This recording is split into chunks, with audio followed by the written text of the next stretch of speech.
This is my second video, and since the last video not much has really changed in terms of the guidance on what we're allowed to do in terms of running and exercising outside. So I'm just going to start off by putting up the government guidelines. I'll have a quick chat about this first of all. I've been trying to stick to this religiously, if I'm honest. So I've only been going outside once a day to exercise. I've not been driving anywhere, and I've certainly been trying to keep things simple and keep things safe. I think at this point it's so important for us all to be responsible with what we do when we're outside. And the things that I'm getting asked the most at the moment, questions-wise, are how long can we exercise for? How far can we run? And can I drive to run or exercise? And the answer is there is no easy answer. It's open to interpretation. At the moment, we can go out for as long as we want, as long as we're going out once a day. But please do not drive anywhere. The only exception to that rule is if you live somewhere where you can't access green space and you have to drive a short distance to get somewhere where you can exercise. So please make sure that you don't drive anywhere further or longer than it takes you to actually do the exercise itself.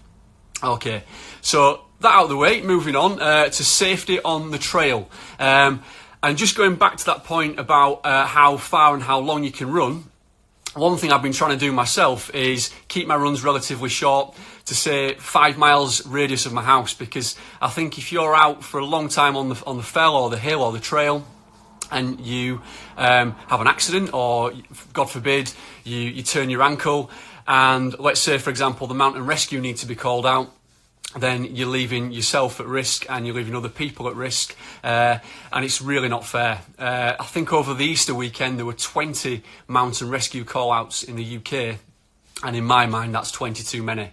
So please stay safe. Tell somebody where you're going to go if you're going on your own.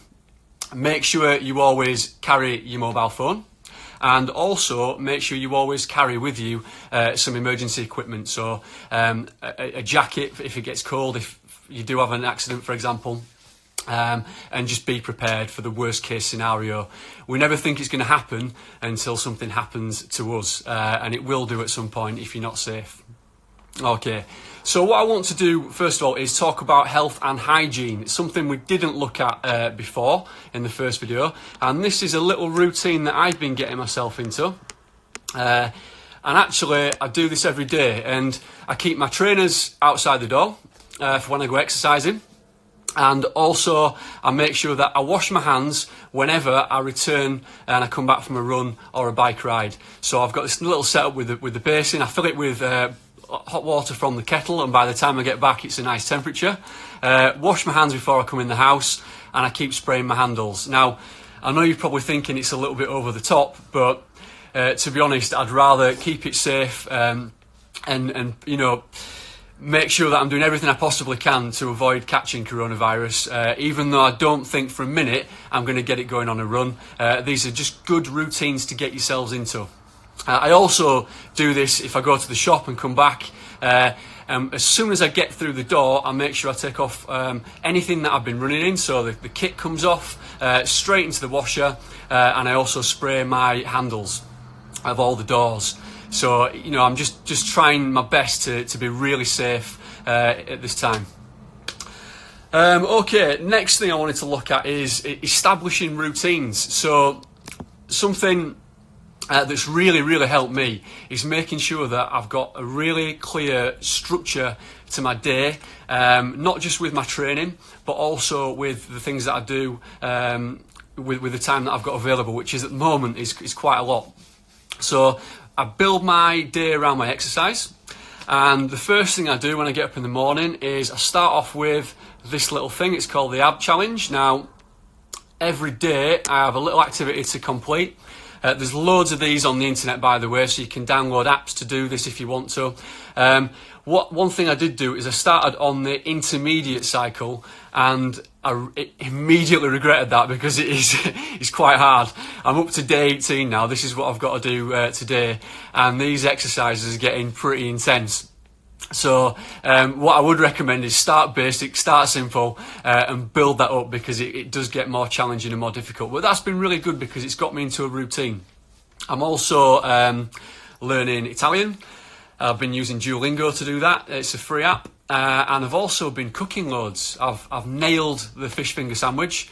I've cooked that quite a lot, to be honest. That's my signature isolation dish. And then a couple of weeks ago in our house, we did a come dine with me challenge, where somebody, either myself or my partner or the kids, cooked tea. You could choose anything you wanted to cook, and that was quite interesting. So that sort of passed the time a little bit, and then we judged ourselves on how well we did. You could do a bake-off challenge, perhaps. That's something else. But I found that the structure to my days really helped with just dealing with this mentally.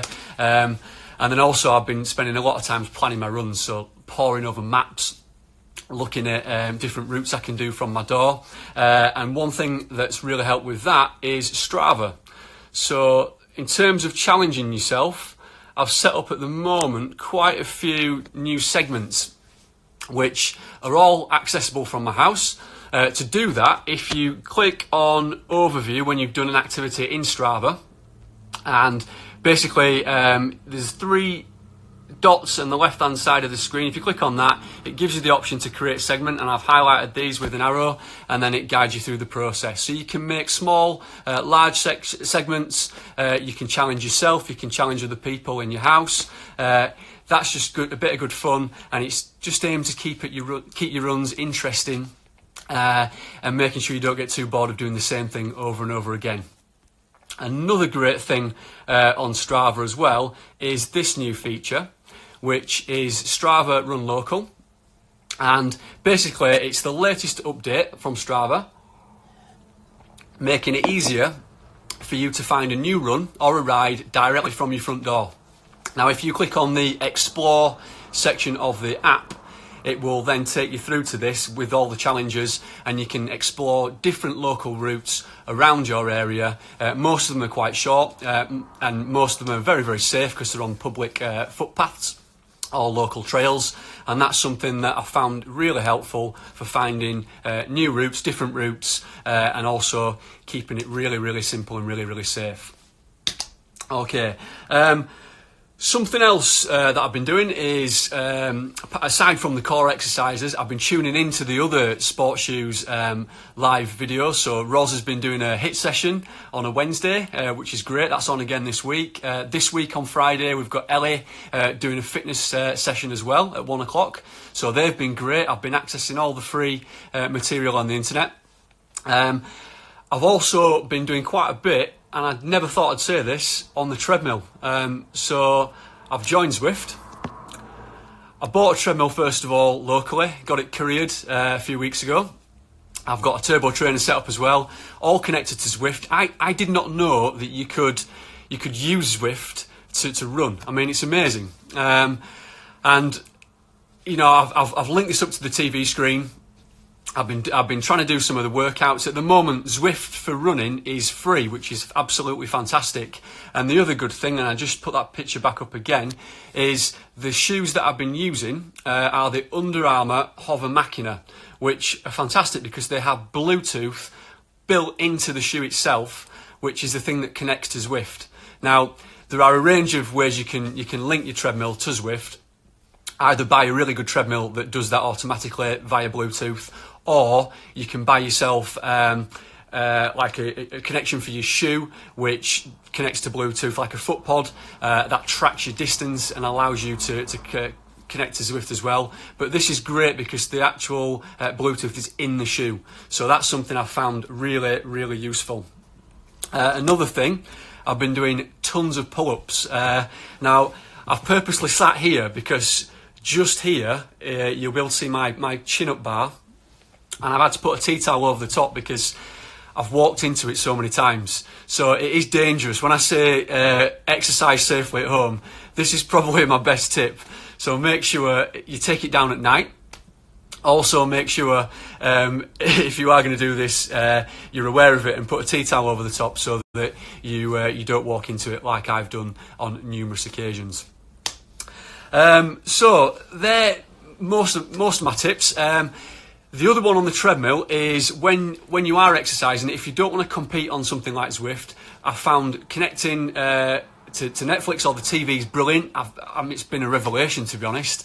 I've done more running on the treadmill this week than I've ever done before. And I've really enjoyed watching kind of motivational running videos. There's a great one by Paul Tierney, who was an Innovate ambassador, who got the Wainwright record last year. He's got a great video out, and when I'm watching things like that, it really inspires me to run a bit faster. CrossFit Games have got some great videos as well, and there's a ton of stuff on the internet that you can watch that's inspiring and motivational, and it's great to watch whilst you're actually running yourself as well. The time passes pretty quickly. So they're pretty much the new tips that I've had for you. Don't forget to tune in again to Sports Shoes this week. This is our programme for this week. This is what we've got coming up. So we've got Roz's HIIT session on Wednesday at 1 o'clock. As I mentioned before, we've got Ellie on at 1 o'clock with a Fighting Fit workout on Friday. I'll be tuning in. Please make sure that you share and like this video if you found it useful. Don't forget to tag Sports Shoes in, at Sports Shoes, please. And also use the hashtag #NoFunStandingStill at home. We'd love to know what you're up to. Please stay safe, keep active, and have a good one.